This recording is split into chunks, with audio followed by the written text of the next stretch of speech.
Tervetuloa uuden videon pariin. Tällä videolla käydään läpi Korgin uutta digitaalista harmonikkaa hieman syvällisemmin.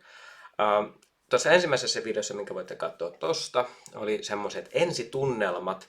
Ja nyt mä ehdin ja sain ja pystyin tavoittamaan vihdoin ja viimein Kori Pesaturon, joka on ollut mukana tässä Korgin Suprema-harmonikan työstämisessä.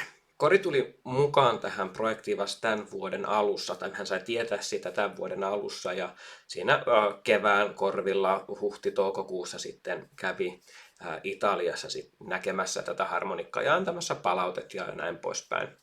Ja hänen sanoin, tämä tuli aivan liian myöhään. Ihan yleisestikin ottaen, niin kuin, että jos ajatellaan mitä tahansa tuotekehittelyä, niin eihän ammattilaiset voi olla mukana missä tuotekehittelyssä joitakin kuukausia tai alle vuotta ennen kun tuote julkistetaan. Eli 2-3 vuotta aikaisemmin hän olisi ainakin pitänyt olla mukana, tai kenen muunkin tahansa, jotta olisi sitten saatu enemmän näitä kehitysideoita vietyä paremmin läpi prosessista. No joo, joka tapauksessa Kori, mihin tämä video oikeastaan perustuikin Korin haastatteluun, niin kertoi ihan mielenkiintoisia asioita, sikäli, että kun mennään tähän harmonikan historiaan. Tämä Korgin historia, Fisa Supreman historia itse asiassa on Rolandin harmonikkahistoriaa, sikäli, että aikanaan kun Roland toi oman digiharmonikkaansa, V-akkordion, markkinoille, niin sen oli suunnitellut italialaiset tyypit. Oli semmoinen yritys kuin Roland Europe SPA, ja tämä SPA on vähän niin kuin Oy tai tämmöinen LTD, Limited merkintä. Eli tämä yritys oli Italiassa. Ja itse asiassa tämä on 75 kilometriä suurin piirtein Castelfidardosta etelään. Ja siellä oli tämmöisiä muutamia avainhenkilöitä, oli oma tiimi. Ja näitä Rolandin digiharmonikkoja, heidän tiiminsä johtajia oli Francesco Raucchi ja Luigi Bruti. Ja toivottavasti mä lausun nämä nimet jotenkuten oikein. Ja he teki näitä ensimmäisiä harmonikkoja myöhemminkin. No, sitten jossain vaiheessa, ehkä joskus 2014-2015 tienoilla siellä jossakin, tämä Roland Europe lopetettiin. Ja sitten nämä työntekijät ja kaikki pihalle. No, tästä sitten tiimiläisiin meni toisen yrityksen töihin, joka teki pianoja. Ja sen yrityksen nimi on Dexibel. Ja jos katsotaan vaikka näitä nettisivuja, niin täytyy kyllä sanoa, että ihan älyttömän kauniin näköisiä pianoja. Vaikka en ole koskaan kuullutkaan enkä pianonsoittaja, mutta kivan näköisiä ne ainakin on. No, joka tapauksessa täällä oli semmoinen intohimo näillä kavereilla harmonikkoihin nimenomaan. Ja jollain tavalla Korg sai sitten tietää, että täällä on edelleen tämä tiimi, joka tykkää harmonikoista, ja sitten tuli vähän niin kuin mukaan, ja että hei, miten olisi tämmöinen digiharmonikan tekeminen. Ja siitä sitten lähti tämä Korg-harmonikan tekeminen. En nyt sano, että näitä harmonikkoja on tehnyt Raucchi ja Bruti pelkästään, eikä se alkuperäinen tiimi, mikä sillä Roland Europella oli, vaan he on ne päähenkilöt ja heiltä on sitten tullut varmaan uusia työntekijöitä ja mennyt näin. Tällä tavalla se on kuitenkin yritys, missä on työntekijöitä. Jos vielä mennään tähän historiaan sen verran, niin tämä Rolandin 4X, mikä on sangen suosittu, ymmärtääkseni Korin mukaan tuolla USAssa, niin sitä ei ole suunniteltu enää Italiassa, eli se on täysin japanilainen tuote sitten jo. Tästäpä lyhyesti tämä historia, ja nytten tämä Korgin harmonikka sitten julkaistiin ja lisää on tulossa. Eli ensi vuoden, onko se nyt sitten tammikuussa, helmikuussa, miten on, NAMM-messuille ilmeisesti sitten julkaistaan seuraavia malleja, mitkä on sitten vähän kompaktempeja, ja onko siellä sitten näppäinharmonikkakin tulossa. Joka tapauksessa tätä historiaa vasten, jos katsotaan hieman tarkemmin tätä harmonikkaa. Ja katsotaan nyt tätä harmonikkaa hieman tätä Korgin uutta harmonikkaa ja verrataan sitä Rolandin FR8. Katsokaa tarkkaan nyt vaikka diskanttia. Ja ottakaa huomioon nyt vaikka tuonne yläpaneeliin, mikä on siinä ihan päällä, semmoinen syvennys, rekisterinappaimet ja sitten tämä sivulista. Ja vaihdetaan tähän Rolandin FR8 aika samanlaista. Myös näillä niin kuin ne alhaalla nämä erilaiset nappulat, niin aika samankaltaisesti. Ja sitten vähän tämmönen näppäimiä täällä ylhäällä, että hyvin samankaltainen. Ja tämä perustuu just siihen, että siellä on sama tiimi ollut tekemässä. Bassopuolella voidaan katsoa esimerkiksi tätä keskimmäistä rekisteriä, näitä merkintöjä. Ne on ihan samat. Että nyt sitten niinku bassopuolen muotoilussakin on hieman samaa kyllä kieltämättä.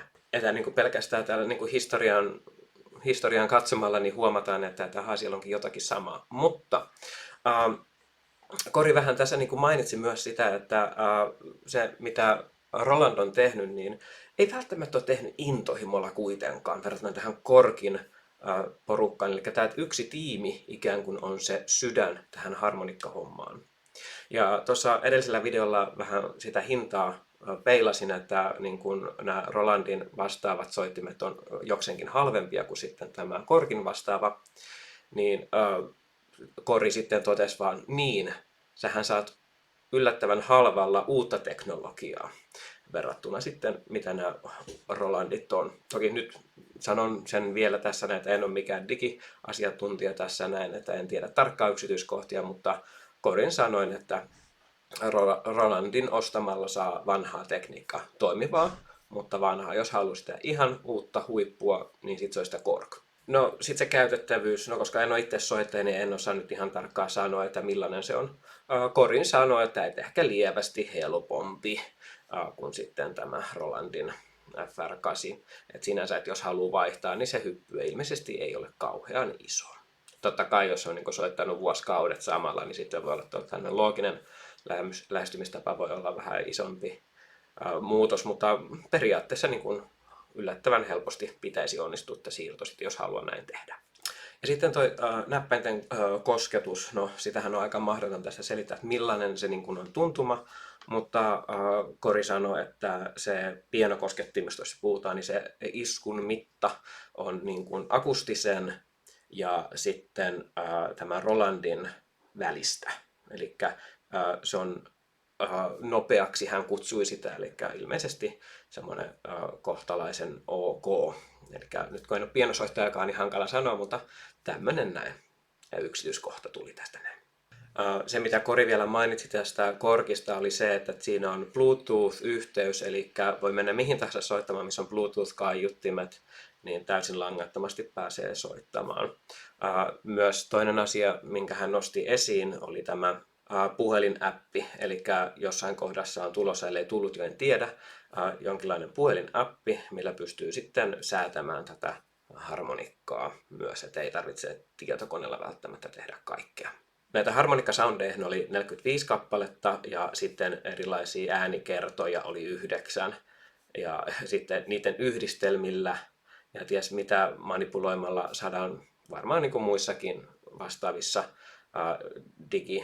tai näissä MIDI-laitteissa niin saadaan niin paljon ääniä, mitä ikinä ei tule tarvitsemaankaan ehkä, että mielikuvitus on vaan käytännössä rajana. Ja tässä on mielenkiintoista se, että periaatteessa niin kuin voi keksiä ihan uuden harmonikan äänenkin niin kuin periaatteen tasolla. Kori myös arvioi sitä, että on mahdollista, että koska nyt tämä huipputiimi on nyt sitten niin kuin Korgilla tavallaan tässä mukana tekemässä tätä harmonikkaa, niin voi olla, että markkina saattaa kääntyä, että Rolandi ei ehkä pysty vastaamaan näihin uusiin tuotteisiin sitten sillä tavalla. Aika näyttää, ja tämä on vähän spekulaatiota. Mulla ei ole ollut tapana mitenkään mennä näihin niin kuin yrityskohtaisiin juttuihin, että kuka tekee mitäkin ja millaista taktiikkaa ja bla bla bla. Se ei ole mun juttu. Mutta nyt puhutaan kuitenkin sen verran isoista yrityksistä ja ulkopuolisen arviosta, niin tässä teille arvio sitten siitä, että näin ehkä saattaa käydä. Näin tämmöinen historiapläjäys tähän tuotteeseen ja toivottavasti tästä oli iloa teille. Se edellinen video oli älyttömän paljon tykätty ja katseltu. Kiitos siitä. Muistakaa peukuttaa, laittaa kanava tilaukseen. Meinaa, jos ette laita tilaukseen, niin ette välttämättä sitten saa uusimpia uutisia tietoonne. Me nähdään sitten seuraavalla videolla, seuraavalla kerralla. Siihen asti, moi moi!